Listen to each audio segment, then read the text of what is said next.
All right, we're back, Empires of the Future, on a very special week. It is VBS week around here, and you've completed. I'm still, we're having day 4 of 5 tonight, and you have just completed. How'd it go? It went so well. Yeah, we love VBS week.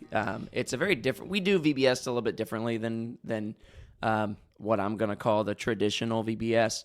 But it's a 3-day week, 3 days of the week. And it really is a fun time. We always end with giant slip and slide. Really cool little kind of setup. We've got a yard that's perfect for a giant slip and slide, so we take full advantage. But yeah, it was a blast. How about you guys? How's it going? You're going into day 4. That's right. And the newest thing I can say about my experience this year is that I have 3 kids of my own who all have their own classes and are having their own experiences. And my middle child this morning said, "You know, when we get to the music at the end of the night every night, I start yawning because I'm pretty tired." And I think that's true for all of us, that you get home about 9 o'clock at night and kind of go, wow, this was a big day.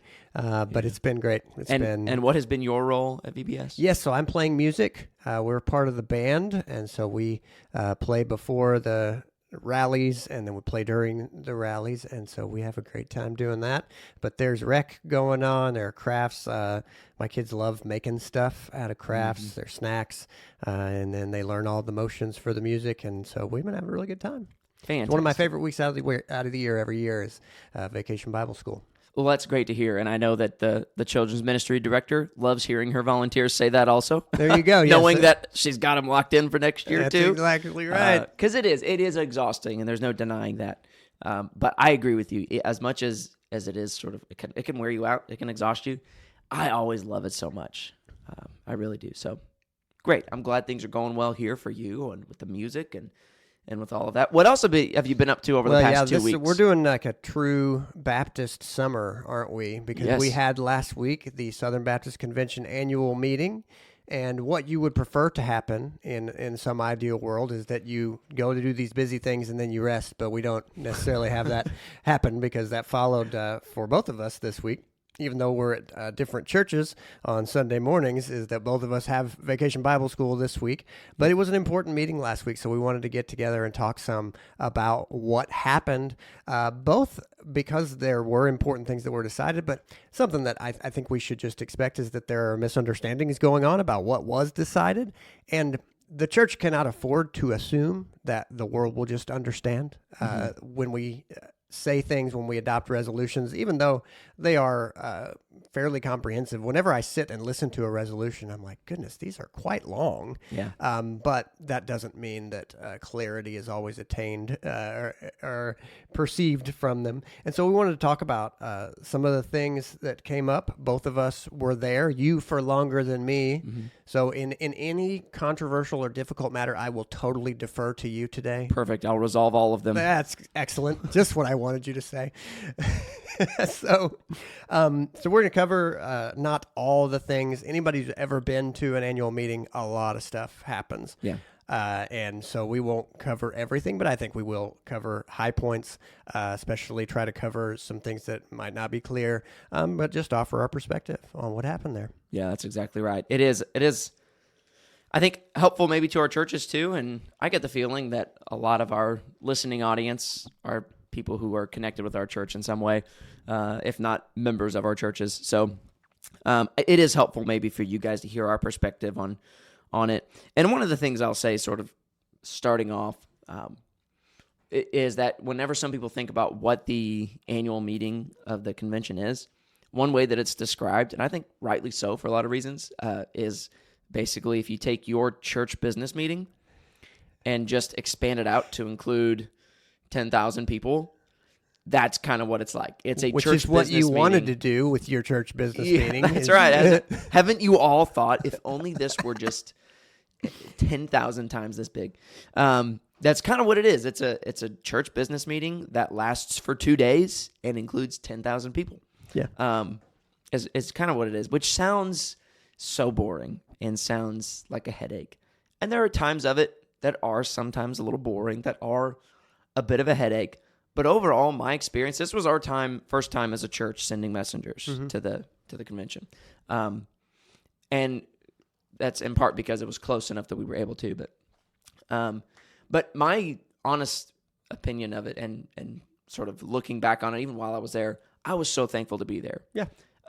It really did help solidify for me or encourage me in why I am a Southern Baptist, why our church is a part of the Southern Baptist Convention, because it can be such that that you can forget why it's important. You can, and certainly as pastors, you'll sometimes even face these questions from your congregation, like, why are we part of the convention? We give our money to this cooperative program. We give our money to associations and state conventions. And sometimes it can feel like we're not seeing much in return. Yeah. And I hear all of those things, and at times I've been sympathetic to some of those things.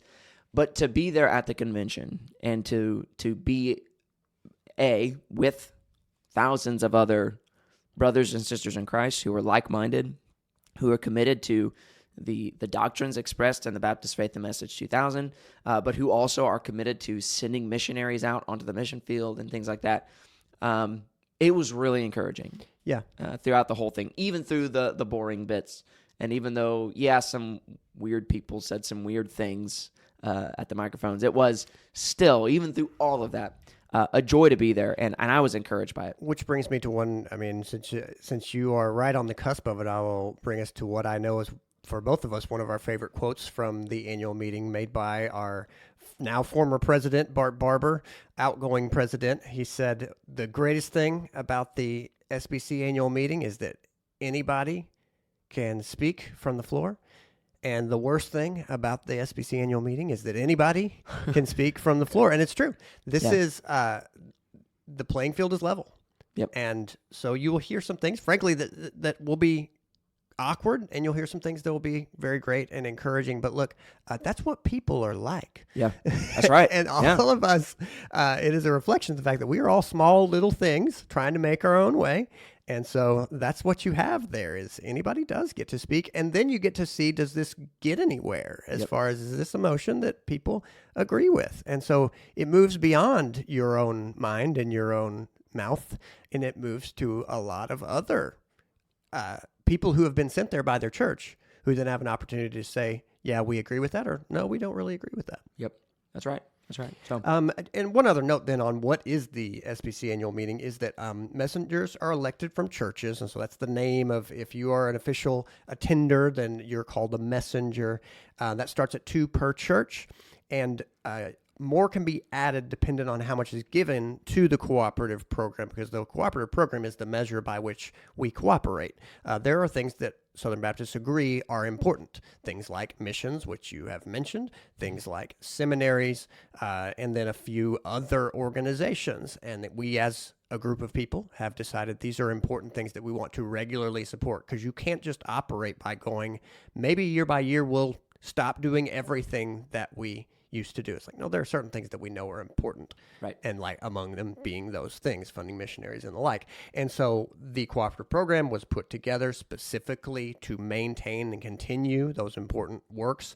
And so as money is given to that, you can add messengers. Your church can add messengers up to 12. 12 is the maximum number. And so that's how that works. We're going to be talking today. Some of our major points are coming from an article at kentuckytoday.com/Baptist Life, and I'll share that in the notes for this episode, because there's a lot that happens. Yeah. Like I already said, and we're not going to cover it all. But if you want more detail, certainly check out that article. And and there might be some things that you've already heard about, whether you saw an article or a news outlet reported on something, which is a part of why we wanted to do this, is in part because I think the news outlets, especially secular news outlets, are going to present some sort of picture of something that happened that oftentimes is not very representative of the actual case of the facts. Facts are the case, excuse me.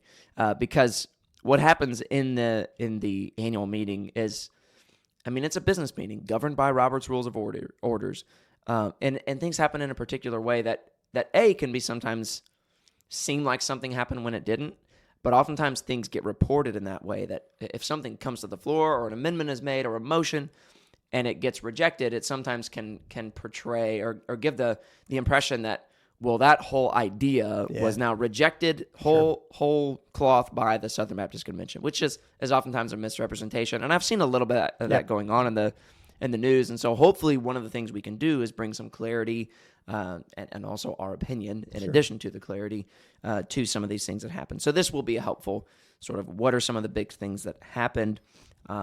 What did the convention, and therefore when I say that, I mean the messengers that were sent, what did they say and do, and what ways did they act, and what were some of the big issues that were brought up in this meeting? Yeah.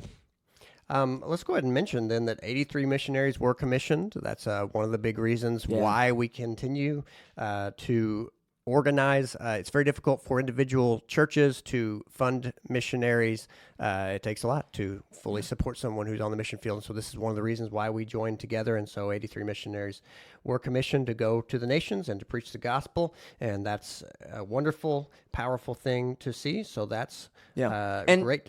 And to be clear, I think it's worth saying that's just the International Mission Board. Right. 83 international missions. Those are people being sent abroad. Yeah. That's not including all the missionaries that have been sent out through NAM and all the missions work that's being done in our own country. Yeah, so that's new missionaries. Yeah, that's new missionaries going out to other nations. That's pretty awesome. 83 missionaries. Right. One of my favorite parts of the convention was that commissioning service and hearing all of these individuals, these couples, these families explain why it is that they're making this crazy decision.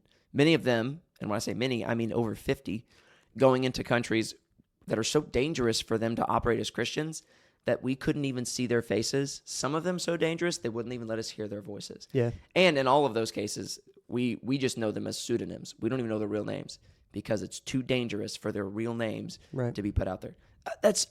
I sat there and just heard story after story and missionary after missionary come up that we commission and we commit to pray for. And I was, overcome a little bit with just kind of the joy of what's happening and the fact that, and the weight of the decision that's being made here by all of these individuals to go and commit their lives to proclaiming the good news of the gospel to a world that so desperately needs it. And so that was amazing. Yep. 83 missionaries commissioned sent out from the sending celebration there at the meeting was fantastic. That's a great way to kick off the meeting, I think. I agree. Why don't we move to the law amendment? I know that some people have heard of the law amendment. It doesn't have anything to do with law.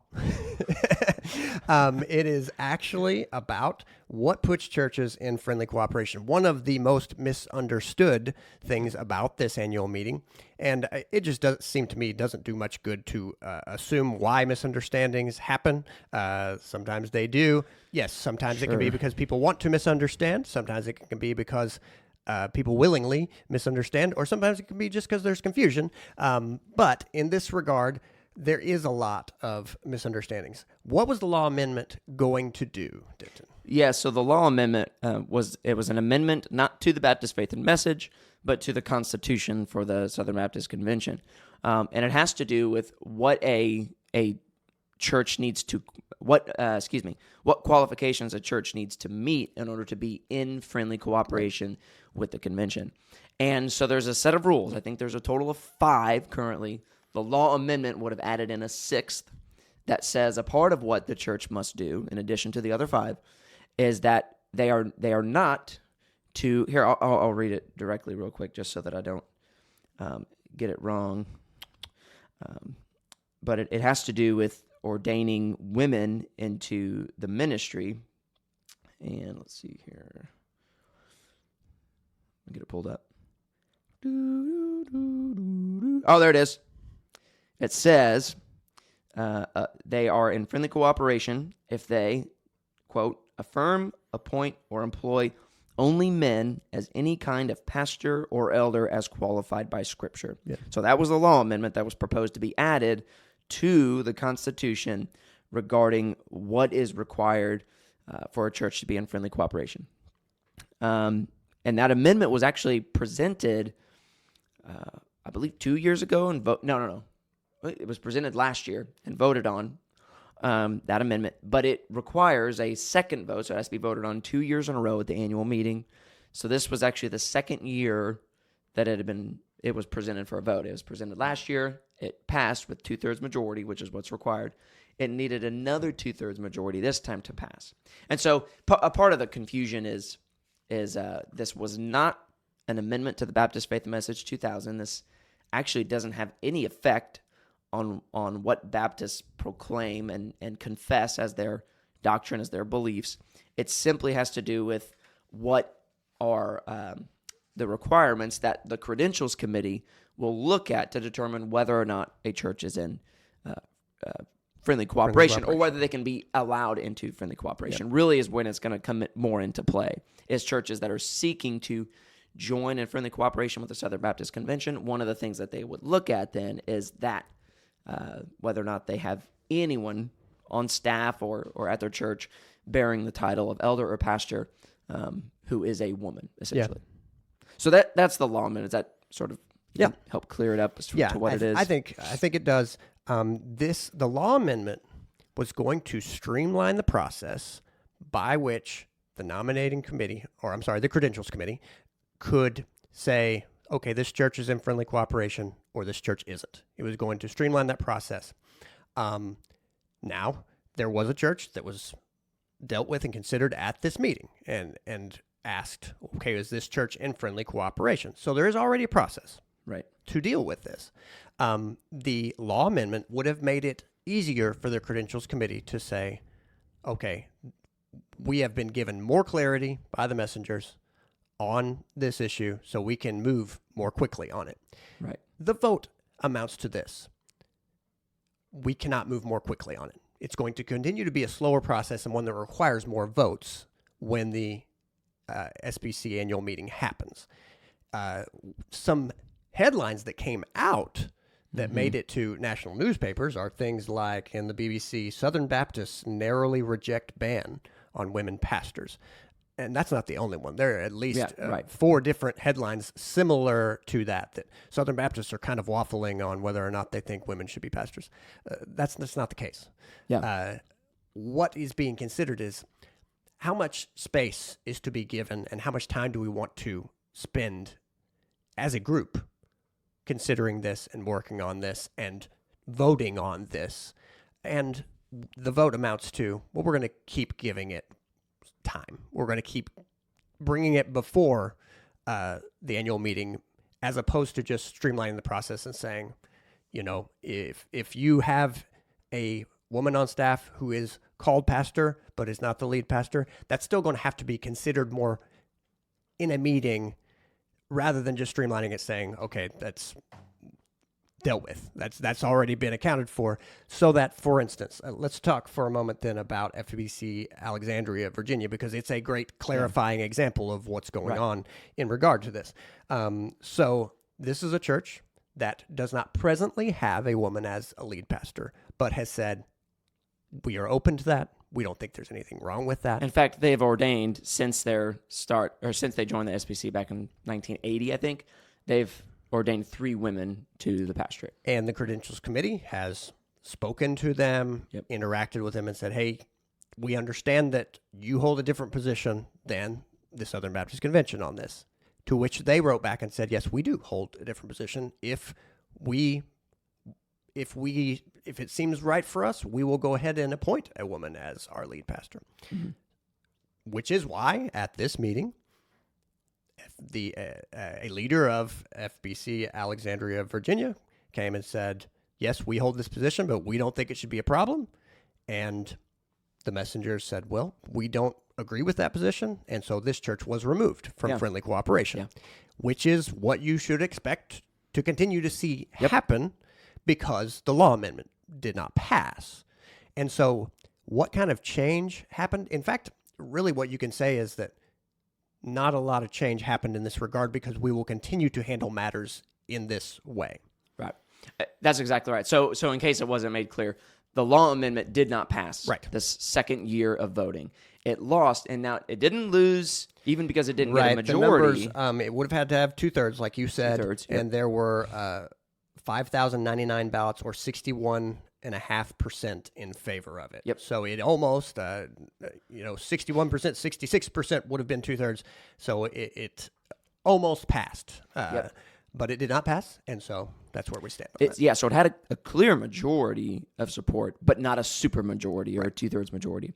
And to interact a little bit with what you were saying earlier, I think that's when you said, what is the amendment about, kind of what does it do? I think that's part of it. If I remember correctly, you said essentially that it has to do with, what'd you say? It streamlines the process of removing churches from friendly cooperation. Right. And I think to a degree, but I think also part of what its intent was to clarify for like the credentials team or for whoever might be considering these things, more specifically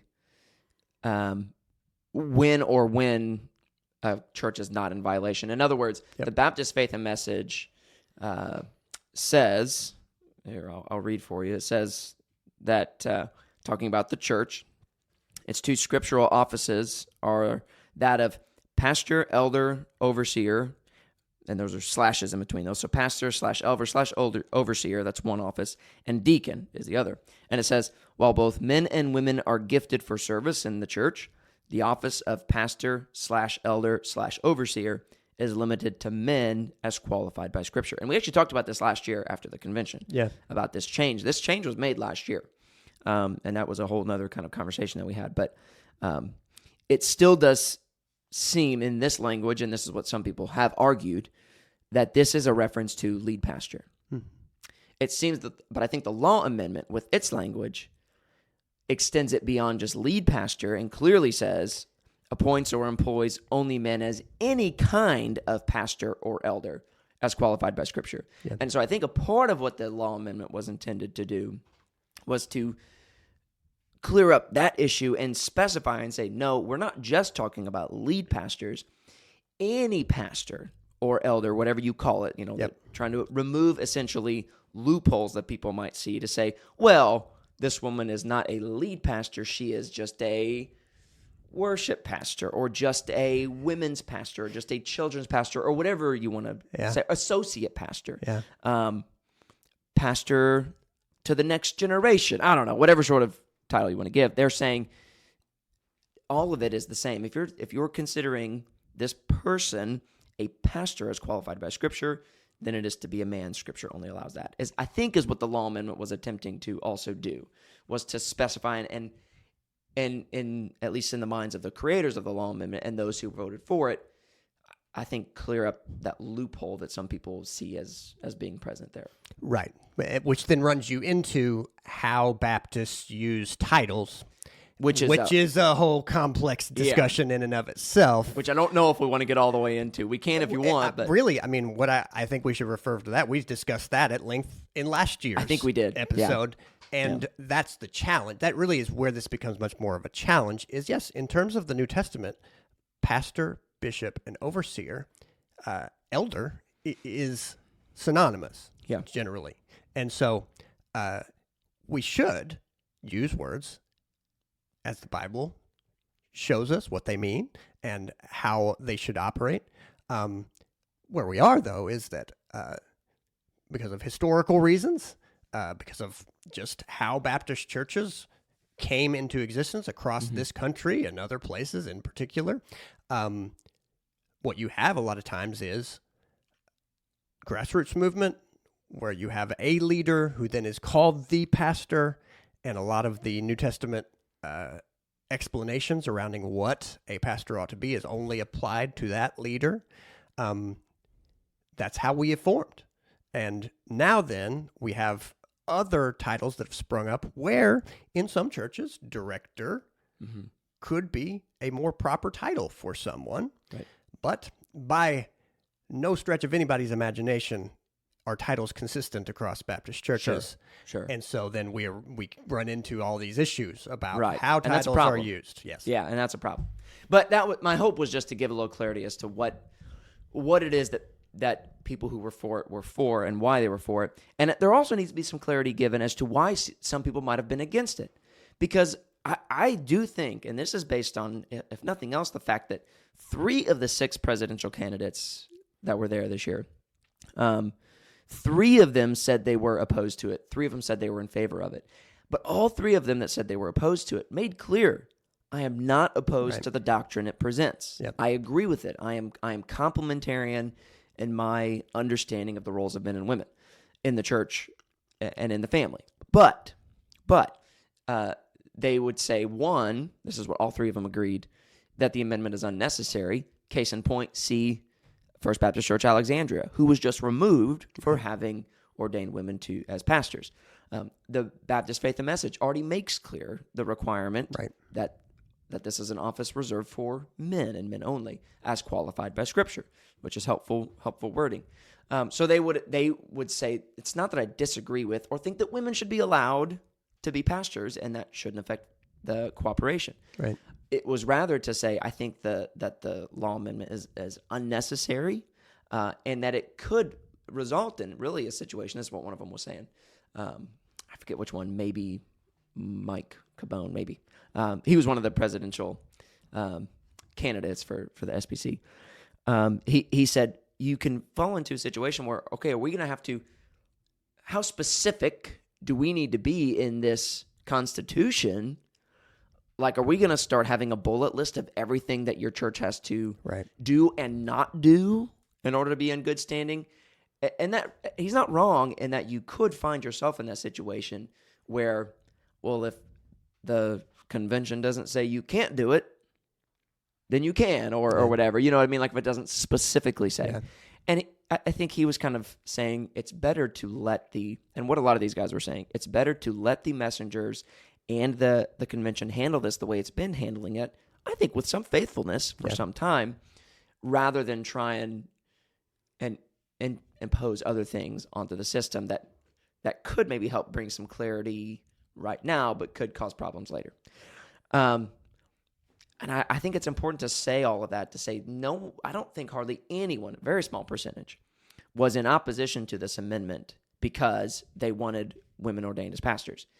It's because of other reasons, other things going on that just needs to be made clear, because the language of, what would that be? 38.5% of Southern Baptist messengers at the convention are okay with women in the pastorate. No, that's a lie. That's misrepresentative, as seen by the fact that we voted out a church for having women pastors by 91%. Yeah, 91% majority said no. You're not in friendly cooperation because you ordain women to pastor. So that is one of those cases where I'm like, there just needed to be some clarity brought.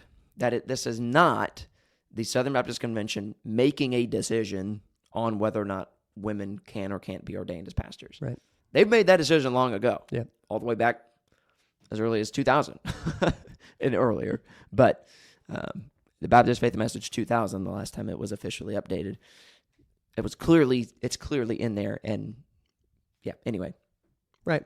So in this case, we will continue to look at churches that say, well, we believe this. If it's different than what has already been clearly stated and what this cooperating set of churches believes, then there's a committee. Thankfully, there are people who serve on these things. Most people, just like it is in our churches, most people who are involved in the Southern Baptist Convention do volunteer and do this work. It is thankless work in a lot of cases, but it needs to be done. And so appreciative of them doing that work, and it will go on. Yeah.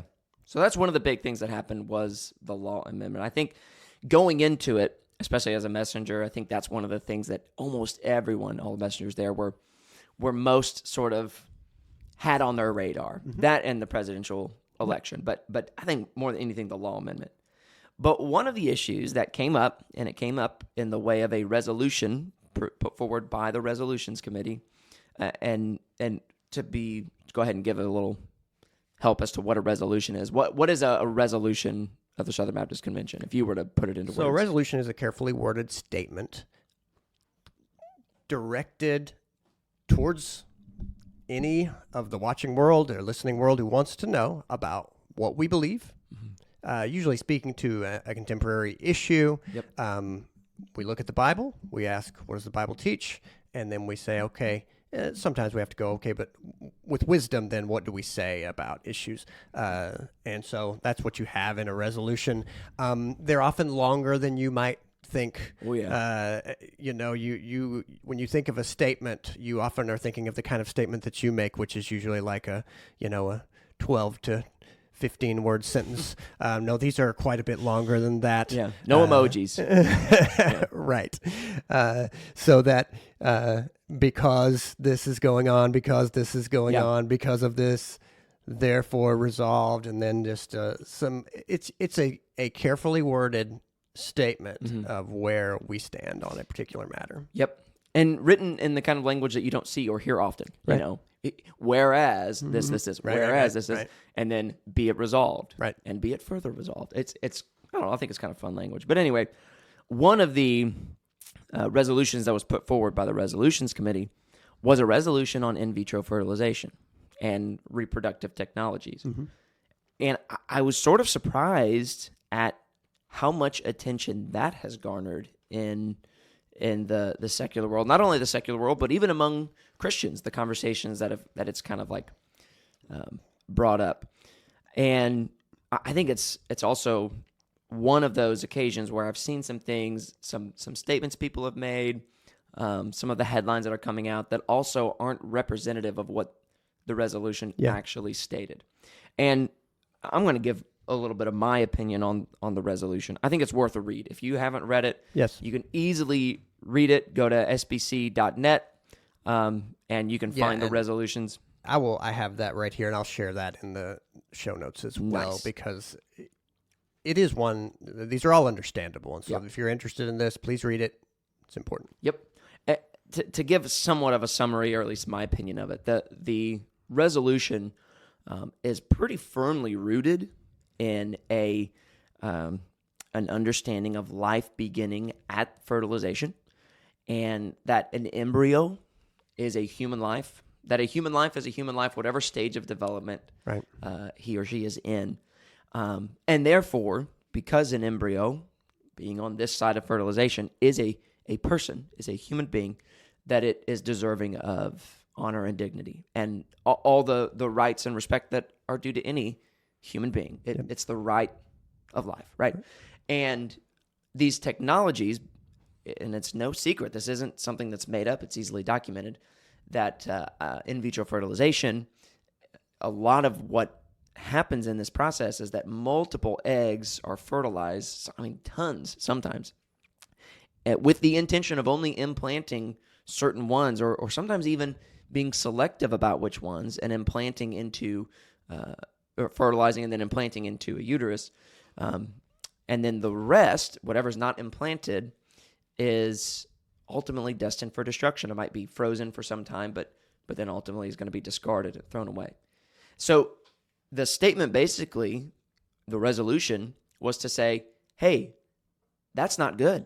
Right. Fertilized embryos ought to be implanted. That is where we are. Yes. And basically encouraging Christians to think through these things and to consider the ramifications of these technologies before just using them. And I think what has motivated this resolution, and the folks who wrote it, is the fact that not many people are really thinking that much about these sorts of ramifications. Yeah. People, and to be clear in the statement, the resolution makes this clear, people who find themselves in a situation where they can't conceive are in a terribly difficult situation and super sad.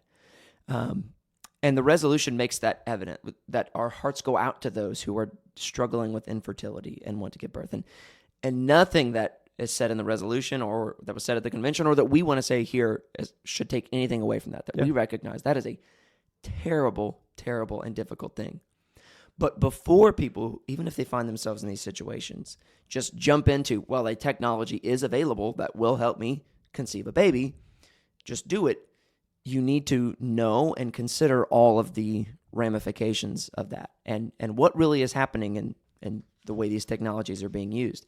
The resolution makes clear that those people who, even at great cost to themselves, seek to utilize these technologies in a way that is ethical, in a way that rightly upholds the sanctity of human life as beginning at fertilization, that they are to be commended And that would be an example of that would be those who perhaps used one of these sorts of technologies and fertilized eggs, but every single fertilized egg was implanted. Right. That is intended to address those people and say, hey, that's good. Yeah. If you're going to use these technologies, that's the proper way to use them. You should be commended for that. And also, one of the most important things that the statement, that the resolution says, and it says it twice, both in the whereas portions, but also in the resolved portions, says that regardless of the occasion in which a child was conceived, that child is a blessing. They are a good. And in no way is this statement or anything else intended to say that that was a bad thing that child exists. Yeah. Absolutely not.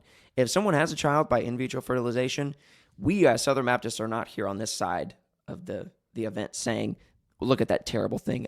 I can't believe that child exists. No. We are saying, going, praise God for that child. That child is a blessing, is a gift. We're saying nothing else, right, with regards to that child. Yeah. But it is the case that, and Dr. Moeller talks about this on the briefing, I think either the Thursday or Friday following the convention of last week. So he makes it clear, like, we are not saying that, A, but B, it also follows that just because a child is a good thing and a baby is a good thing and a blessing doesn't mean that the means by which that child was conceived are always equally as good. And it doesn't really take long to begin to think of ways in which we would say the same thing. So as Christians, we would say that premarital sex is wrong and that's sinful. But a child that's conceived outside of wedlock, we would never say anything other than that child is a good thing, is a blessing, even though the circumstances that led to conception were not good. Or, I mean, I don't really want to go through other examples, but you can think of other examples where we would say that. So in the same vein, as Southern Baptists have pretty overwhelmingly passed this resolution, this is now a statement coming from the convention, representative of what Southern Baptists believe. We are not saying anything other than your child is a blessing from God, but that doesn't mean that all means of obtaining or conceiving a child are equally as good as each other, right? So one way to approach this is that what you see God lay out in the Bible is man and woman who can then enter into marriage, and God says, be fruitful and multiply. Okay. As in all things in life, sometimes the way forward then is easy. Mm-hmm. Sometimes it is not. We are among a very unique group of human beings who now have certain new technologies that enable us then to remedy what is a very difficult situation. And like you said, our hearts go out to anybody who goes, well, we wanted to start a family. We couldn't. So we began then to look at how we could go about that. Well, great. And I think it's so important to discuss this because of the importance of it itself, but because we should also expect many issues to be difficult like this issue is difficult. Yeah. Because you could think of this for a moment that politics and many other everyday life issues could be considered a horizontal dimension, and our relationship with God could be considered a vertical dimension. Right now, the horizontal dimension of this is very heated because it is a new technology that we have not morally considered. This is something that I would think most people can agree on, that what we do as humans is we go, I would like to accomplish my ends.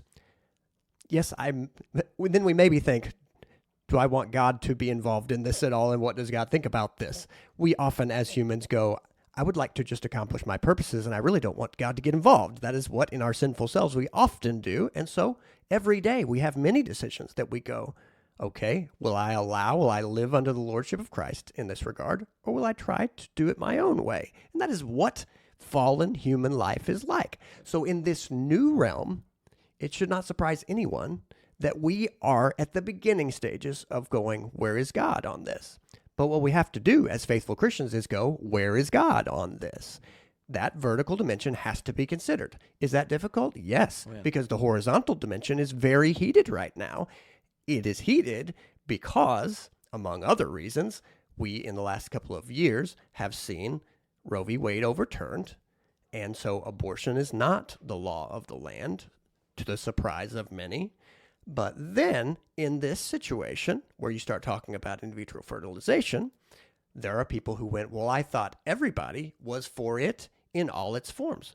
Well, if you've never read anything about in vitro fertilization, you might assume that. But no, Christians believe in this regard, just like when you speak about abortion, that a fertilized embryo is a very, very small human being worthy of full dignity and respect. And so, no, we can't go implanting eggs and having a small fertilized human being that we then freeze for an indeterminate amount of time with no plans for. It's just what we like to do as humans is oversimplify things. And you can't about this issue. And so, again, I say that we have to be clear and careful on this issue, but we should expect to have to be clear and careful about many issues, and we should expect to be misunderstood. Right. And then we have to say, well, this is why we speak to this issue, and this is why it's a concern. And no, it doesn't mean that I'm necessarily against you until you have declared and said, well, I'm against God. Well, then you can deal with God on that. Where we fall as Christians, as believing Christians, as we go, I don't live by only the horizontal dimension. I am by the grace of God able to live in a vertical dimension to where I want to be right with God in what I do. Yeah. And that is because of the work of God that I can even do that, that I can even have a way forward and to live. I mean, that is the gift of what it is to be in Christ, is to be able to live in harmony with God and not in enmity or angry separation from God. And so this is another area where we're trying to do that, and it will take work. I do not expect that any of the efforts being done right now to explain it will just solve all of this. In fact, I expect we're just going to have to be careful and considerate about how we speak and expect to be misunderstood, but to continue to speak about issues that matter because we believe they matter to God. That is the entirety of why this issue comes up, is we believe that small human beings deserve just as much respect as full-grown human beings. Yep, I agree. And the reaction to this one, I think, has revealed to me the importance of statements like this and of more things being put out there to explain what is or what ought to be the Christian position on these things. Because I think there are just a lot of Christians out there that haven't thought about it. And these technologies are very new, and I understand that. But I think there's many that literally have only thought, these people want to have a baby. That's a good thing. This technology gives them a baby. That's a good thing. Right. What's the problem? Well, there's a lot in between those two that it is a problem, and it needs to be revealed as such, you know. And so I think, if nothing else, hopefully this conversation around IVF that's been started by the convention will help open people's eyes to maybe some things they didn't realize about it, think through these technologies in a more thorough way. And hopefully the result is that we engage with one another in a way that is more intelligent on the issue, but in a way that it is also still gracious and kind and caring for one another through the issue. Because that's a part of what's so difficult. Even at the convention when this was brought up, there was a few people that stepped up to the microphone to speak in opposition to this resolution. And they spoke in ways that were very much based on personal experience, very much, I have a child because of in vitro fertilization. I have a niece or a nephew because of in vitro fertilization. And you have to tread very lightly, because at that time, that sort of opened your eyes to say, wow, I could easily, even if I'm being honest, I could so easily just wreck this person if I'm not careful and measured in my speech here. Yep. We speak the truth, but man, people are so emotionally tied into this issue that it is something that's very difficult to address in a way that's helpful. And so I pray that we would, because that's the difficult thing, to talk with someone who's maybe a product of in vitro fertilization or has given birth and was conceived a child through in vitro fertilization.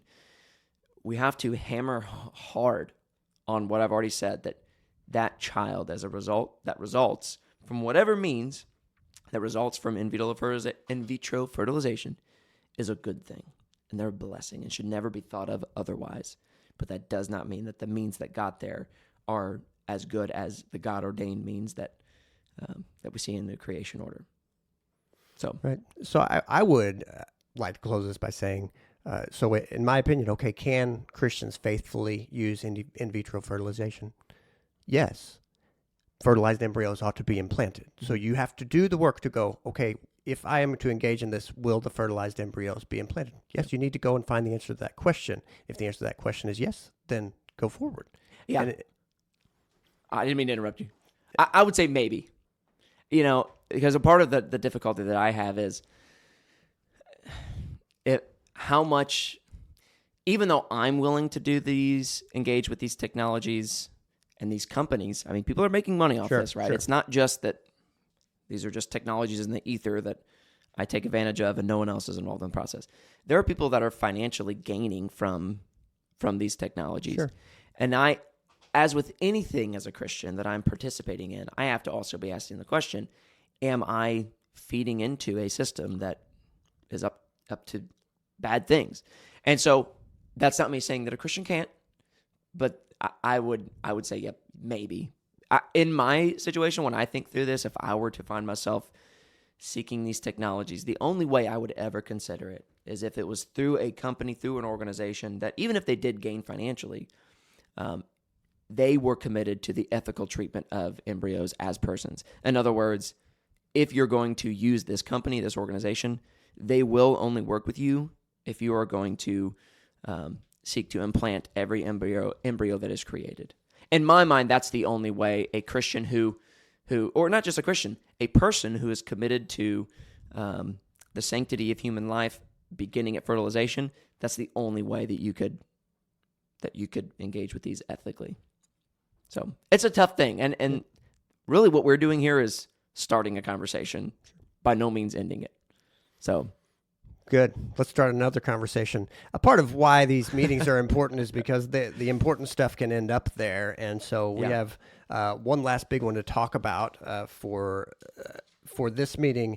On my side, you might have some other things to bring up, but the Abuse Reform and Implementation Task Force, which is a long way of saying in the last few years, Southern Baptists have considered sexual abuse and what can we do about it?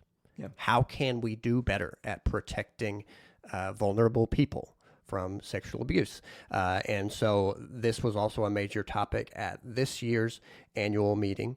And two recommendations were adopted, and here's what they are. Quote, that the messengers of the 2024 Southern Baptist Convention affirm the objectives outlined in the 2024 report of the Abuse Reform Implementation Task Force, in particular, 1, the expansion of the ministry toolkit, 2, the establishment of the Ministry Check website, and 3, the creation of a permanent home for abuse prevention and response. But the convention does not require the use of any particular organization outside the convention's entities or commissions to accomplish these objectives. Hang on. I just feel like if you read them both, we might get lost in the weeds a little bit. Go ahead. So just to sort of break down a little bit of what was just stated in that first recommendation by the ARITF, that's the Abuse Reform Implementation Task Force. I'm going to say ARITF. Okay. Henceforth, is stating what they want to see happen going forward. As the task force is coming to an end, they want two things. They want the expansion of the ministry toolkit to happen. In other words, they created a curriculum to help with protection against and response to sexual abuse. Yep. And this is actually an important resource to make known that they have made it completely free. Yes. You can access it completely free online. And I will also link this in the show notes. Perfect. This is going to be our most comprehensive show notes ever. No kidding. I love it. They also gave out a ton of them there at the convention for free and are going to ship out tons more to Southern Baptist associations and state conventions and things like that. So they created this and made it completely free, and I think it's great. Mm-hmm. I haven't looked at it closely, but I've skimmed through the booklet and think it looks really good. And it's designed to help churches and church leaders. You can take your basically whoever's leading your church, take them through this curriculum, and then from there, if you want to take even further, Sunday school teachers and ministry leaders, whoever it is, through this, is a really good free resource that they've made available. Right. So they want to see that. By the way, it's forward. at sbcabuseprevention.com. So if anybody right now is just wanting to bring it up, feel free to bring it up as we're talking about it. Yep, perfect. sbcabuseprevention.com. Yep, that's great. So that's the first thing, recommend the expansion of that. So, man, set that loose, do it. And then the second one, the establishment of the Ministry Check website. Now, we talked about this last year when all this kind of came up.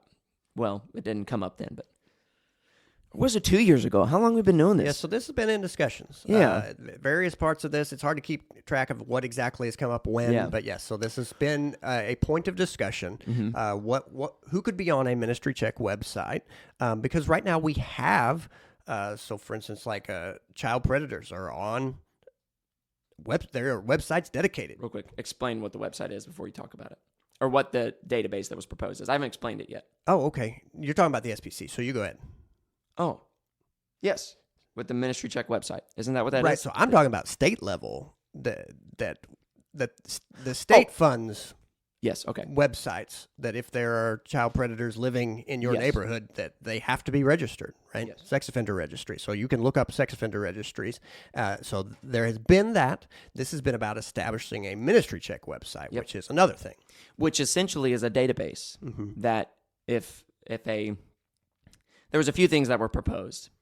I think originally the original proposal, perhaps even commission for the task force, was to create a database that would be a list that churches, pastors, let's see here, whoever else, personnel teams, personnel committees could go to and look up, okay, this person's wanting to come and work here as a pastor, wanting to come and serve here and minister here. Well, this would provide a database for us to look up that person and see if they have, A, been convicted in criminal court for sexual behavior, B, whether or not they had been convicted in civil court for these crimes. And then there was two more categories, one of which was essentially a credible accusation against a person. If they were credibly accused, they would also show up on this database, this Ministry Check website. That database has not yet been established.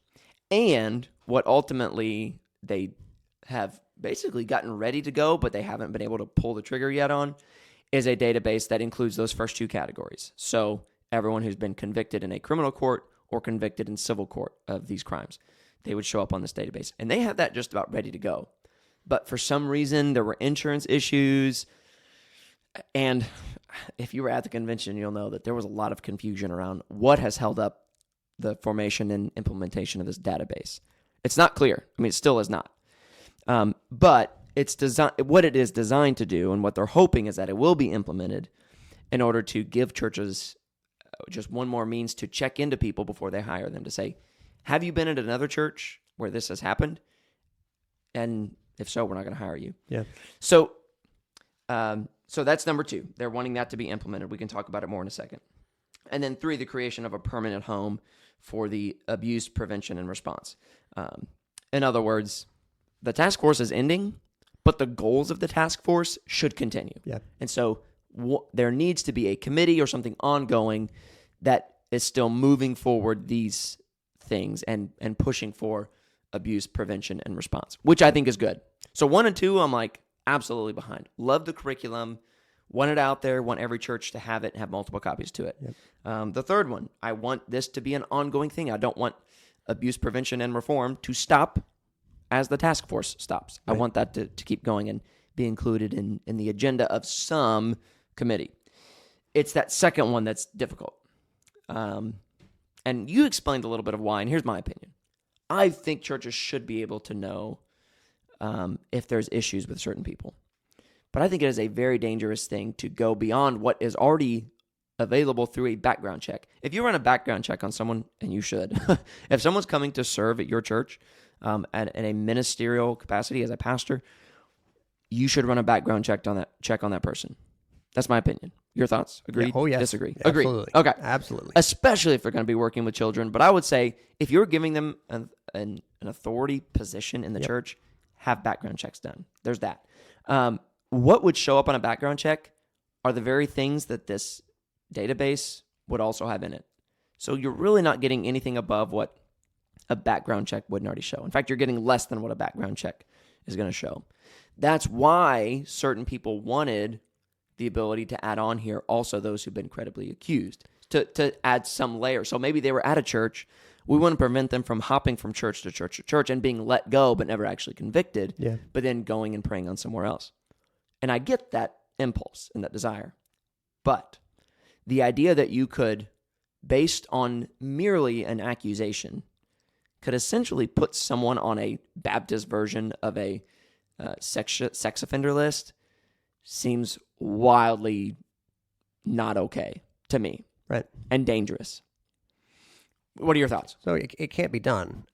Credibly accused is a phrase that could apply to so many things. And the fact of the matter is that the way our judicial system works is you're innocent until proven guilty. And so if you are credibly accusing someone and then you put them on a list, there is no one out there who's going to go, well, they're just credibly accused. Yeah. It's not going to happen. They are guilty if they're on that list, is what you're saying. Right. And so it's impossible to create that list with the broad application of what does the list mean?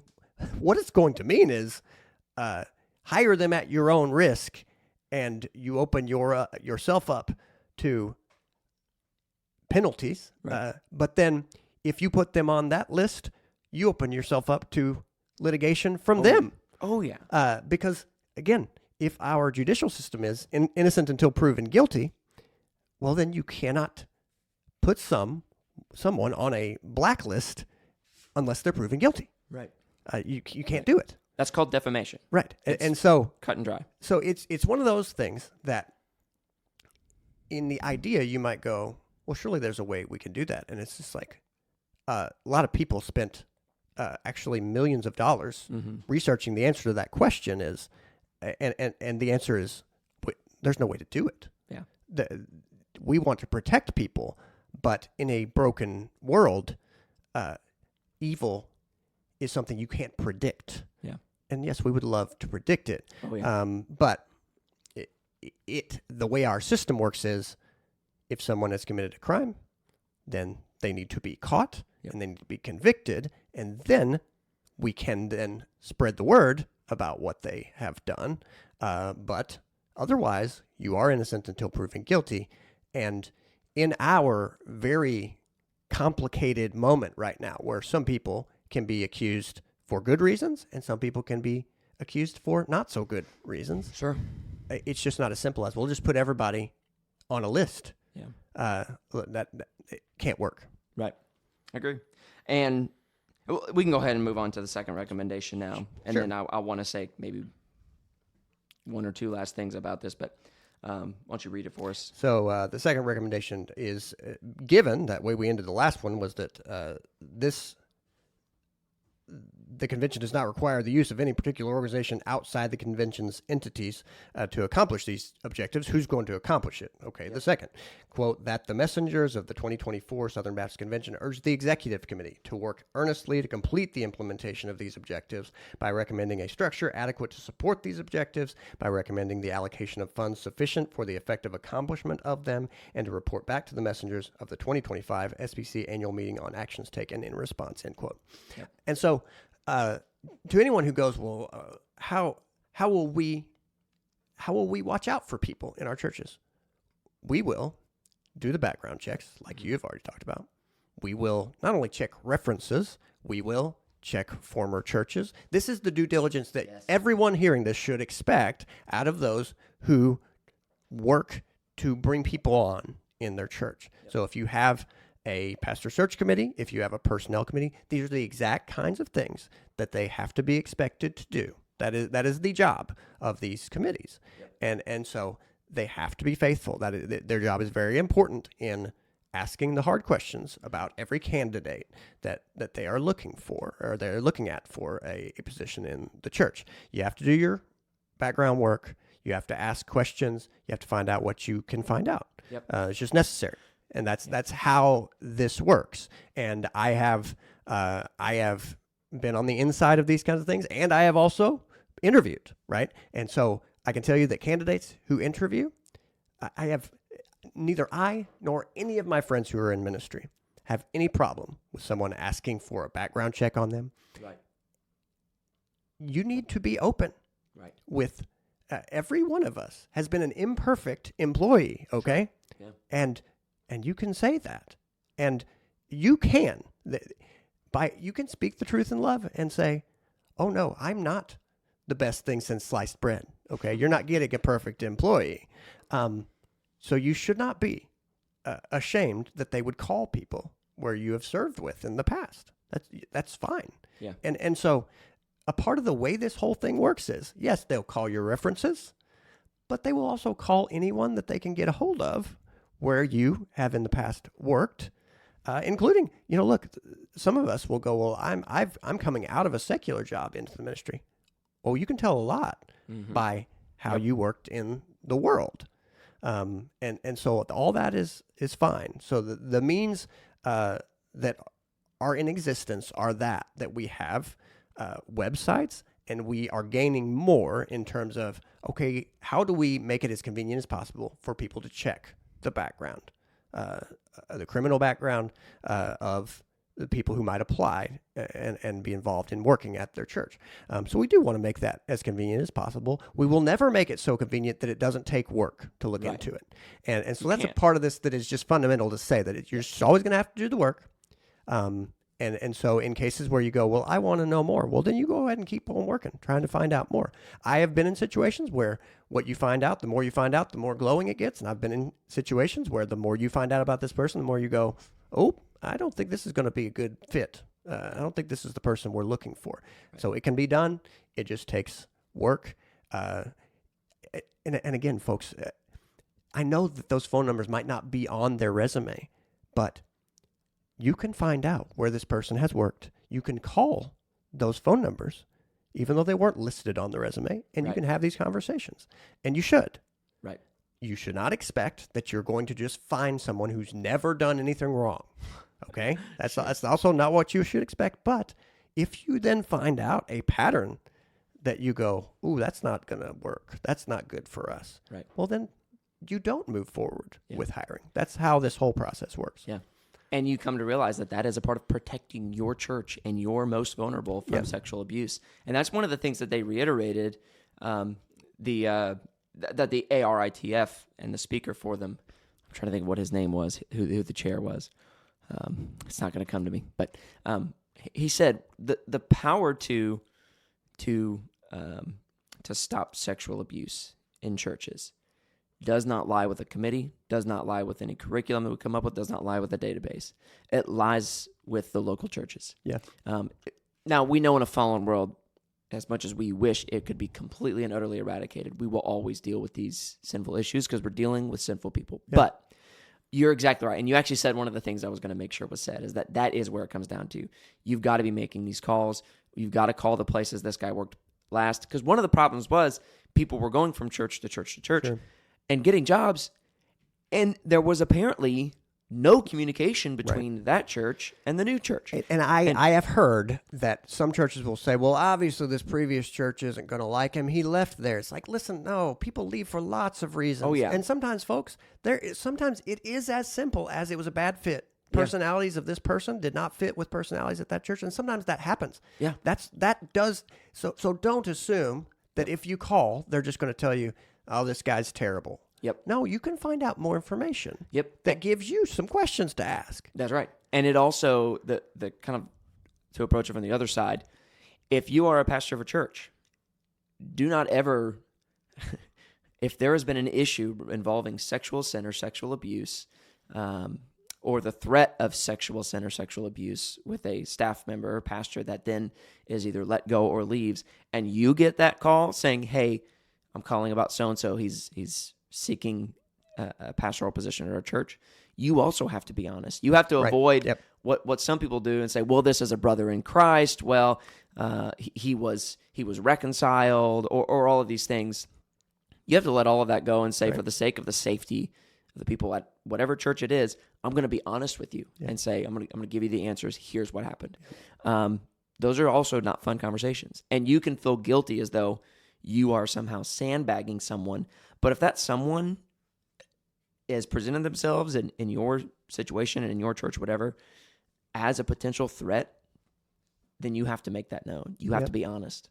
Because what's going to happen? I mean, how would you feel? This is what I think about it. How would you feel if then there was just a terrible example of abuse that goes down at that other church then, based on this person with information you knew? How would you feel if you held back out of fear of running someone's name through the mud or whatever, or gossip or slander? No, you have to be honest on both ends of those phone calls. You have to go hunting for that information, and you have to give it if you have it. So that's what happened with regards to the ARITF, the Task Force for Sexual Abuse Reform. I thought it was overall good. I was happy that the curriculum was created. If they do ultimately come out with this database that makes available names of people who have been convicted, hey, at least that's a first line of defense before the background check. You can maybe look there first for free, and then go for further answers in a background check or whatever.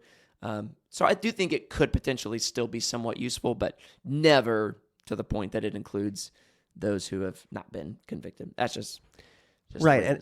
And I want to say, we've mentioned this in the past, but just that the reason this is so important is because the people who are running these ministries, who are in leadership at your church, are creating policies and trends. And so, for instance, some of the things we've talked about in the past is that children shouldn't be alone with a single adult. So your policies would be 2 adults should be in the room with a minor at all times. And the reason this is so important, then, that you don't let people in leadership who shouldn't be, is they'll change those policies as they change their practices, and those who are there, who are maybe a little more on the periphery, might not notice and might go, oh, well, that's just a policy.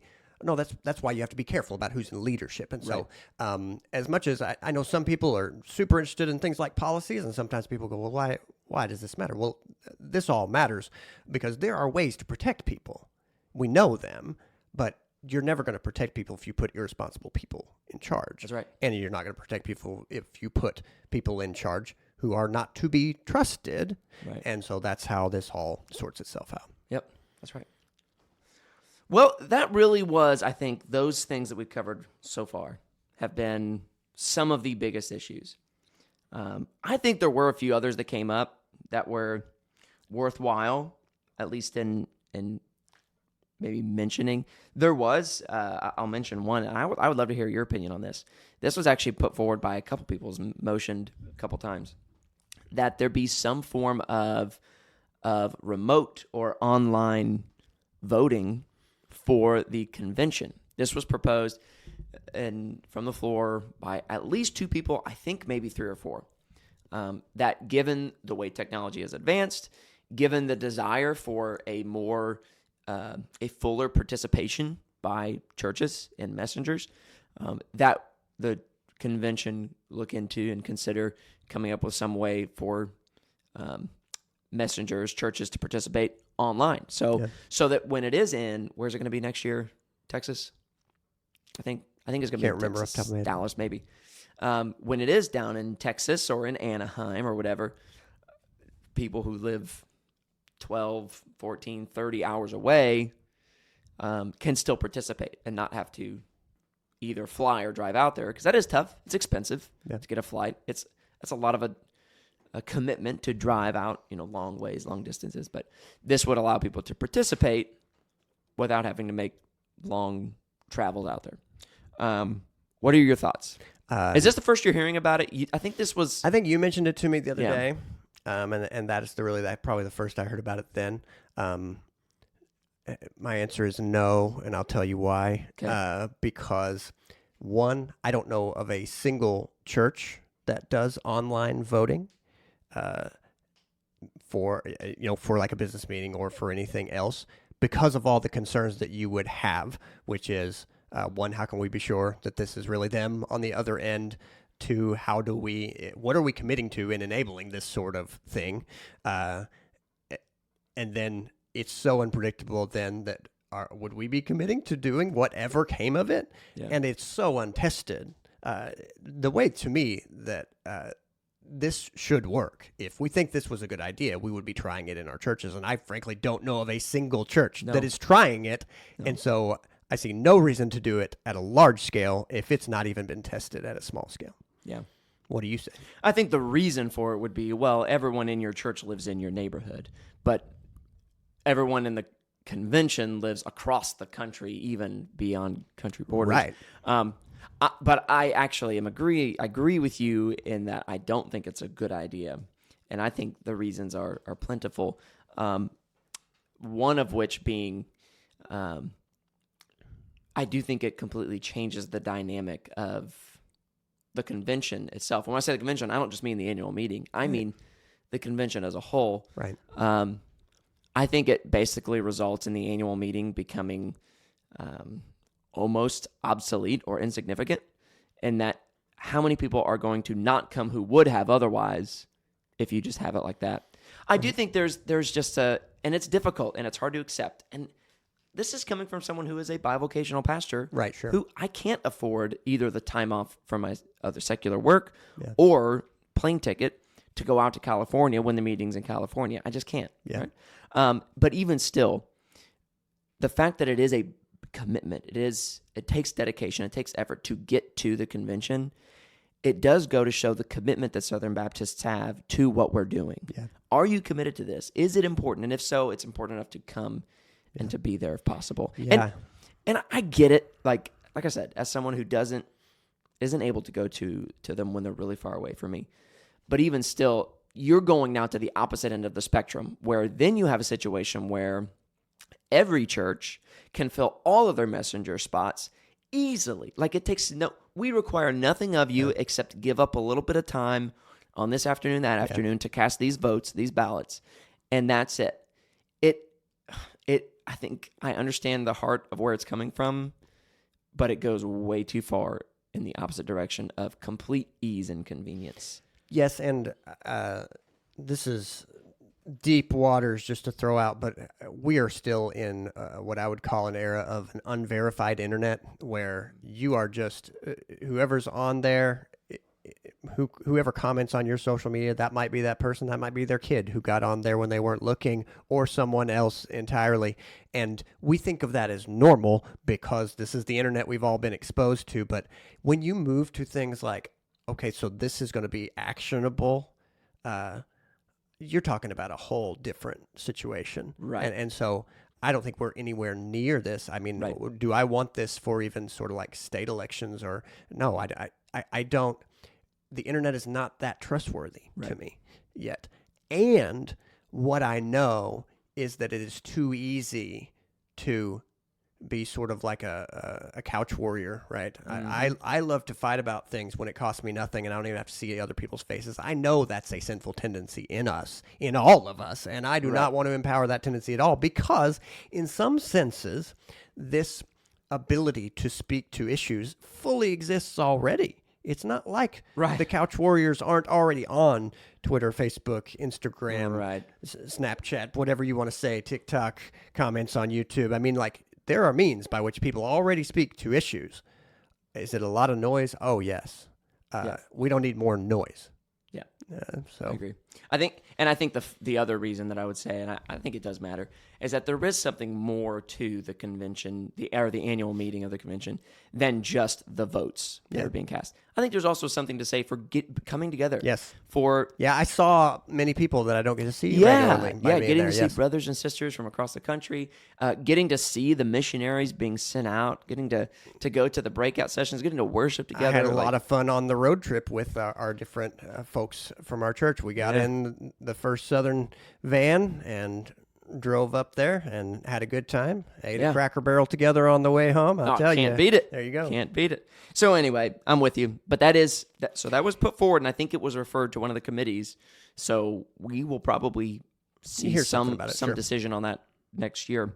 The only other one, there was a bunch. Yeah, there's a lot. There were others that I thought were of consequence. But the only other one I'll ask you about or mention, one of the things that was put forward, and I believe it was also referred, it was either referred or considered out of order. I can't remember. But it was dealing with, there was a couple motions that were made. One in specific was to add the Nicene Creed to the Baptist Faith and Message 2000, perhaps in like a preamble, right? Another one was to add multiple historic creeds, so the Nicene Creed, the Athanasian Creed, the Apostles' Creed, and maybe one other, but at least those three.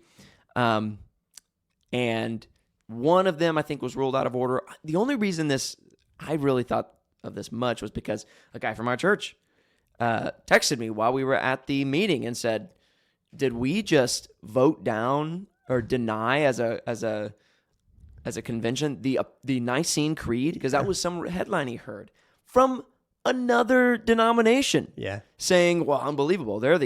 They just rejected this historic creed." Right. We did not reject that creed. Right. It's going to come up again next year because it was put forward as a motion and seconded. And what they're talking about as rejected, it was ruled out of order that in that time and in the way the motion was made, it was not in accordance with Robert's Rules of Order. Right.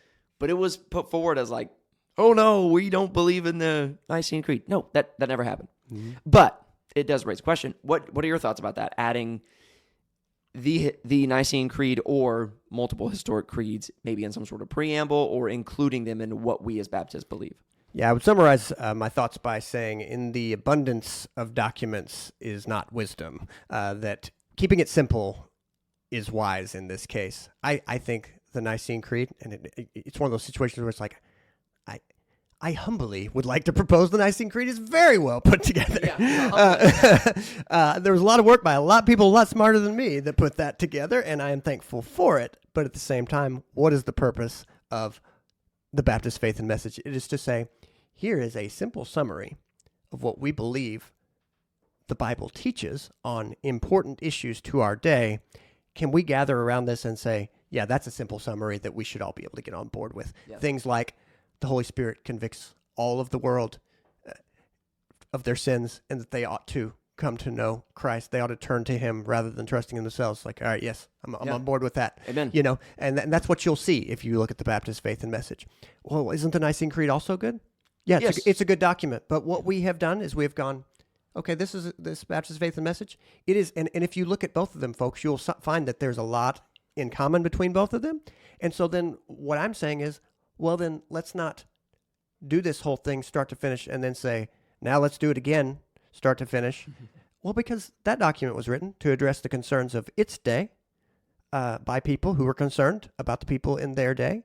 And yes, there is a lot that follows, but that's why we don't do two documents. That's why we have one, and then we say, that's a good means by which we say it's a simple summary of New Testament doctrine that you ought to follow, that you ought to trust. But should you be satisfied with it?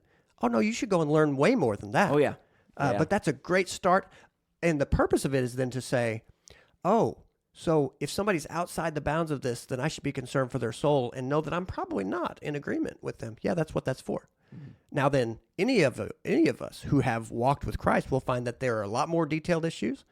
But then we've also had this curious thing happen where people that we love and trust will say, I think this is my conclusion about this very specific doctrine. And another person we love and trust will say, I feel like I might have come to a different conclusion. Do you have to break fellowship with them? No, you do not. Right. That is exactly why we have these documents to say to us, these are the basics and the fundamentals. Right. Beyond this, you can have all kinds of discussions, but these are the things that are really fundamental to the gospel and fundamental to what it means to have fellowship in Christ. Yep. And so we do need that, and that is very helpful because some people are way more gifted at summarizing theology than others. Yep. For certain. Yep. And so that's my answer. What do you say about all that? Yeah, you probably hate the Apostles' Creed and the Nicene Creed both, don't you? I say, get rid of them all. No, I'm just kidding. No, I think you're absolutely right. The reason why we have the Baptist Faith and Message 2000 and not something like the Second London Baptist Confession of 1689 as our unifying document is because of the purpose that it serves. It doesn't serve the same purpose as what the 1689 does to 1689 Reformed Baptist. that is if you've never read it, it's a very comprehensive, very covering many doctrines down to the minutiae pretty well. That's not the intention of what the Baptist Faith Message is intended to do. It's intended to provide a basic means, a basic framework for why or how we can cooperate together for the purpose of missions and education and all these things that you've already mentioned. If you are a part of the convention and you say, but that's not enough for our church, then the convention says to you, then by all means, right, go and find something that is good for you. Yep. And whether it be the Nicene Creed, Apostles' Creed, the 1689, I don't know how if you want to add one at your Westminster, church level, yes, you You're an independent church. Yeah, so long as you're not contradicting or acting in ways that are opposed to the Baptist Faith and Message 2000, then by all means. But guess what? And I'll use my church as an example. We love the 1689, the London Baptist Confession, Second London Baptist Confession, and we think it's a valuable document that we even are willing to say we're going to put a part of our stake on this to say we want this to be a part of what defines us as, at least as pastors and deacons. We also affirm the Baptist Faith and Message 2000 and continue to cooperate with fellow Southern Baptists who have no desire to add the 1689 to their website or to use it as a helpful guide or confession. In fact, there might be things in it that they abhor. And we say, that's fine. We'll still cooperate with you and work in cooperation with you. And that's the point of the Baptist Faith and Message 2000. In the same way, we don't want those people who disagree with much of the 1689 creating a thorough, in-depth, detailed, qualifying document for us to have to meet or be booted. Right. We don't want to do the same to them either. And I think you're right. The more you do that, even with historic creeds such as the Nicene Apostles' Creed, Athanasian Creed, they're great creeds and say great things. But what we have already meets the needs that we have, and there's no reason to try and overcomplicate things. Yep. So that's my opinion. Rapid fire. Okay. There's so much that happened. I know I've said it again, but there was over 50 motions made from the floor. Over 50 motions. That's so many motions. And they ranged from everything dealing with the Pledge of Allegiance to Calvinism to alcoholic policies to, let's see here, covenantalism versus dispensationalism, to the effects of vaccine mandates on missionaries. There were so many things covered. And it was somewhat hilarious to me that there was so much that was covered, that was motioned for. But one of the most unanimous motions, this was one of the most fun. Some older gentleman comes up there and says, I motion that for the sake of us older people, that the names of the messengers be put on both sides of the name tag so that we can read it from wherever. It was just such a funny moment. And he got seconded, and guess what? That's a motion that got referred and is going to be considered for next year. Please give a copy of your motion to the page. Yeah, please give a copy of your motion to the page. Yep. And he was met with applause. Yeah. Actually, former President Barber said, please give your motion to the page if you can remember what you said. Yeah. In reference to the guy calling himself old. Pretty funny. It was one of those moments of like, yeah, this was also, man, these are people here. This is fun. Even as we're dealing with weighty and difficult things, it's cool to see some joy in those moments and things like that. Okay, I've got one more moment that I want to mention. For you, though, at the convention, what was kind of a fun moment besides, what you've already said, trip there and back, Cracker Barrel? Well, see, that's my whole fun at these things is to get about as much as I want of the business and then to walk around. And I'm old enough, I've been around enough that I'll walk around and I could not help but run into people that I knew and that I get to talk to. And then, you after so long, you run into like different organizations. Like I walked around the Lifeway booth, and when I saw the Lifeway worship booth, like I buy things from Lifeway worship all the time now, and I got to talk to their president and say, hey, look, I appreciate what you're doing. Keep doing what you're doing, because I know now what it is to work and to be distant and have nobody really, what it is to have somebody come out of the woodwork and kind of say, hey, I appreciate what you do. And it was a great conversation. And those are the kind of things that are fun for me. I flitter around. I like to be there and to hear some of these things. I took in a lot of that same kind of stuff, but then it's really fun for me to move around and run into people and talk to people and reconnect with people. And so that's what I really enjoy the most out of it. Yeah, I agree. I think that's a great part. I surprised myself how much I did enjoy the actual business of things. Yeah, right. What motion is this guy going to put forward? Oh, that was out of order. He can't do that right now. There's a parliamentarian in you yet. I wonder. But then he busted out Robert's Rules of Orders, the book, because there was a footnote that needed to be referenced, and he brought the book out, and I was like, that's way too thick. I'm never gonna remember. I tell you what, though, that parliamentarian, he had that thing down. He did. I'm amazed. Yes. I'm amazed. But also, do you notice he looked like Otis from the Andy Griffith Show? He looked like a lot of people. He was the most sort of kind of considered person, I think, at this, because he stood back behind. But he was on the screen Bart Barber the whole time. Yes, and you would see him just kind of saying, yeah, we can do that, or no, we can't do that. Yeah. Just according to Robert's Rules of Order, these are things we can move on, these are things we can't move on, these are things that are in order, these are things that are out of order, this is the next person that wants to talk to you, this is a person, like this is where it's going. It was great. And so, yeah, that guy. It was fun. Yeah, it's something. He was. Go look, though. Tell me he doesn't look like Otis, the drunk guy from Andy Griffith Show. He straight up looked like him. You know what? We're done. We've been going for long enough, and I could talk for a long time, but I hope this has been helpful, clarifying, show some people. I want to say pray for the new president, Clint Presley, who is senior pastor of Hickory Grove Baptist Church near Charlotte, North Carolina. Pray for him, pray for his church. He has this very strange task of trying to go around and represent us, who are a varied, we are a strange, peculiar people. We are. And so he has that task now, so pray for Clint Presley. Appreciate very much Bart Barber. And by the way, Bart Barber did a fantastic job of moderating Winsome. He was an encouraging presence. Yes. A guy who you can tell is able to laugh at himself, and that's what you got to have in this life, is the ability to know your stuff, but then in moments just to go, you know what, I'm gonna ask somebody else because I don't know what's going on right there, but we'll go ahead. and a Cardinals fan to boot. Oh, so, yes, that's true. It's pretty great. He showed up the night before the convention.